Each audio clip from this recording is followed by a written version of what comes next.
I can't walk.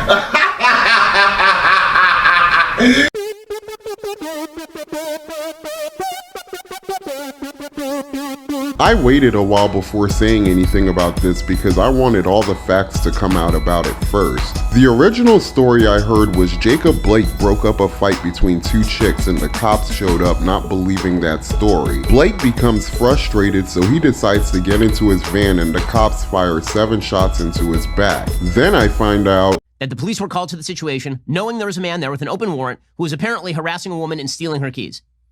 So, no, he was not there, apparently, by the police audio, to break up a fight. He really didn't want to go to jail because he got tased to the ground, ate that shit, got up, and still tried to get away with his kids in the van. Seeing this horrifying image for the first time almost made me forget that Jacob Blake was resisting arrest at the time. If he didn't resist the police, he would still be walking, Kenosha wouldn't have got destroyed, and Kyle Rittenhouse wouldn't have killed those people. Kyle Rittenhouse, who lives in Illinois, drove to Kenosha, Wisconsin to be a vigilante during the protest. He talked to a reporter and flagged down cops that night. He shot 3 people, killing 2, and he doesn't even live there. These armed men who have no connection to even this state. That guy's from our town.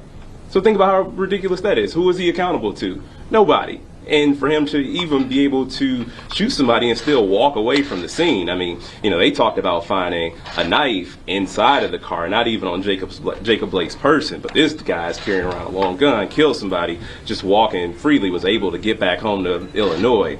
Then, you know, we got a much bigger problem on our hands. Do you think the cops are just gonna drive by if they saw my black ass in my wheelchair armed with an assault rifle in the middle of the street?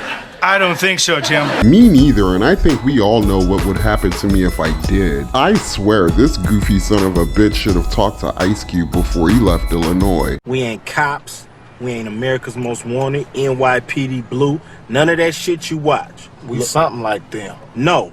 Nothing like it. If he did, he wouldn't be facing first-degree murder charges right now. What I want to know is, why did the news not show the footage of Jacob Blake struggling with and getting tased by the police? All of this would have been avoided if they didn't try to sensationalize the story to get the people riled up. I believe that if people were to see the entire situation, that they would properly assess whether or not they would want to protest on behalf of Jacob Blake. I know there would have been less people out there protesting, which ultimately keeps Kyle Rittenhouse in Illinois.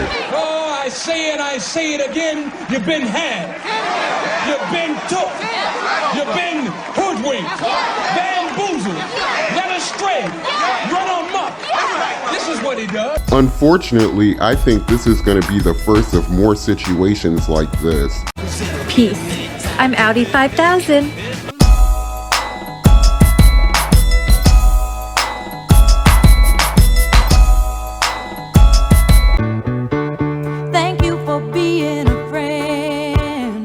And those are my thoughts for this video. But then again, what do I know? I'm just an old crippled bastard.